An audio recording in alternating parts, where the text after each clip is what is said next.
In this lesson, we'll see how we can utilize the MIB lightmap write node. So this is a node that we can utilize as a way of actually writing out to a texture any sort of color information that we choose.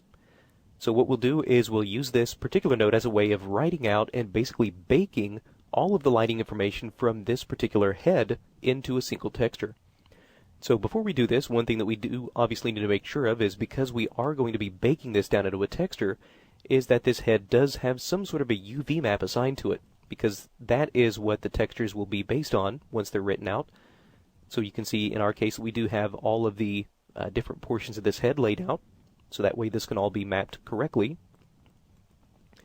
So now let's come in and start the process of connecting this up. So in our case we're going to start with the base shader. So for this process to work, it is very, very important that you do start with some kind of a metal ray base shader, or at least plug in some kind of a metal ray base shader in the light map, which we'll see here in just a moment. So what we first need to do is take our base shader, take a look inside the shading group, and let's scroll down. And what we want to do is plug this into the light map shader. So we could either add this node on the column on the left hand, or we could just use the checker button to connect this up. So we'll go down to the light maps, and we'll plug in the MIB lightmap write. Alright, so you'll see that once this is plugged in that we do have now 3 new attributes. So starting from the top, we have the texture. So this is actually the image that all the lightmap data is going to be written out to. So let's connect this in. This will make a metal ray texture for us. Now there's a couple of very, very important things that we need to do in order to make this work. The first is we need to make sure that this is set to be a writable image. Second is we can now determine the file size, or the image dimensions, once they're written out. So in our case we'll write out a 512 by 512 texture. And then finally we need to determine some kind of an image name for this to be written to. Now we can't simply just type in any kind of a file name, because Metal Ray will actually want there to be some sort of an existing texture in order to be written to. So what we can do is actually make sort of our own little dummy texture, and that way we can have something to write to. So just click on the open file, and we can really put this texture anywhere we want.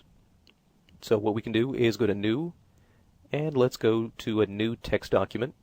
Now it doesn't look like anything has happened here. We don't have any new files. So let's just switch the filtering to Best Guess. There we go, there's our new text document. So let's just click on this and rename it. We're going to rename the entire file, including the extension at the end. So we'll call this something like lightmap or lightmap. And we'll call this dot either IFF, or you can name this a dot map file. Any one will work. So there we go. Alright, excellent. So now we have some kind of a file to be able to write the information to. The second thing we need to do is feed in some kind of coordinate information. Just like a lot of our other metal ray textures, this will require some kind of a vector to actually know how to write this information out and how to bring the information back in. So let's switch to the checker button here, and let's plug in the MIB texture vector. Alright, so from here we really shouldn't have to do anything.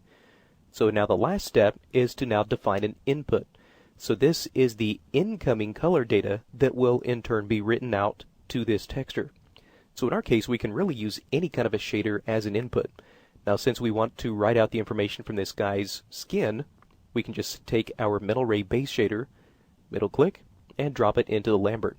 Now this is what I was alluding to just a moment ago when I mentioned that it is going to be very, very important that we use a metal ray shader connected into the input. If we were to use a simple Maya shader or a Maya version of a Lambert, Metal Ray would most likely crash whenever we tried to render this out.